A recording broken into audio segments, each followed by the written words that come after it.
salmon. Yan. Mura lang yung salmon dito. Ito yung wheat market nila dito. Dito yung didispose yung mga kuha nila. Mga karni. Salmon lalaki yun. Tingnan nyo yung karni nito mga kabayan. Sobrang sarap nito. Orange na orange mga kabayan. Salmon dito. Yan o.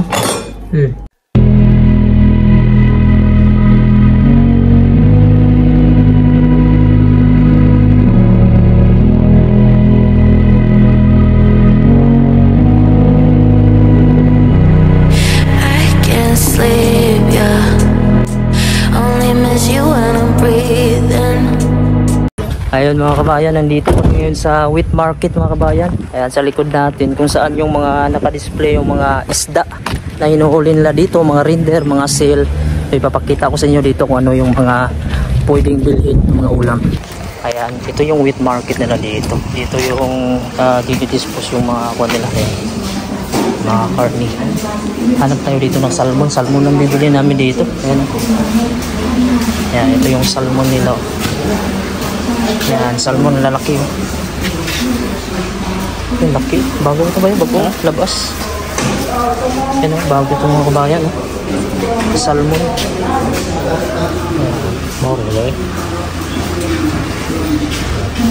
Bago. Grabe mga kabayan, no? Salmon. Yan. Mura lang yung salmon dito. Nasa mukha lang yung kilo. 45 kroner. Ito 171 lang yung bili ko. 171 Danish kroner times yung sa 8. Yun yung presyo. Sa likod natin yung wheat market nila dito. Ito na yun mga kabayan, yung binili natin kanina na salmon. Ang binta pala nila dito mga kabayan ng salmon, depende po sa kuha nila. Kung kailan nila nakuha. Minsan binalagyan kasi nila kung Lunes nila nakuha, Martes, Merkules, yung bago. So ito bago ito mga kabayan, nasa 60 Danish kroner yung kilo ng salmon dito. Or ikuha natin sa Pilipinas 480 kasi yung iba may nagtatanong ka-convert po ako, hindi na ako nagka-convert. So 60 Danish kroner mga kabayan yung isang kilo. So ito mga nasa 3 kilos ata ito mga kabayan yung binili natin kanina. Yan, sobrang mura na ito mga kabayan, sobrang haba. Tumigas na siya kasi nilagay natin kanina sa freezer. So kanina fresh pa talaga to, galing to kanina sa fisherman na huli niya. Tingnan nyo yung loob niya, orange talaga to. Yan yung loob niya. Ayan, orange mga kabayan. Yan, salmon talaga yan. Yan, sobrang sarap. So, mayroon naman mga pagkain dito gaya ng seal, mga wheel, yan, tapos render. So, marami silang mga karne doon sa wheat market. So, ito lang yung gusto natin dito na isda, no? Ngayon, ang gagawin natin is slice natin ito dahil yung iba nito ay ilalagay natin sa freezer. Yung iba naman lulutuin natin. So, para mabilis lang natin kukunin tapos palalambutin, slice natin. Sobrang haba oh. Sobrang haba. Maliit lang yung kuha natin. Ang kalan. Yan, gawin ko. Hatiin ko lang mga kabayan. Siguro 1/4 lang mga kabayan no. Kasi hindi maubos. Ulo ma? Yan. Pero slice na natin ito mga kabayan para tingnan nyo yung karne nito mga kabayan. Sobrang sarap nito. Orange na orange mga kabayan.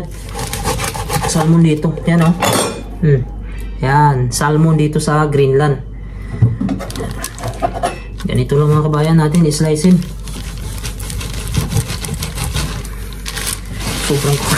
Sobrang ilagay na natin kanina kasi sa rep.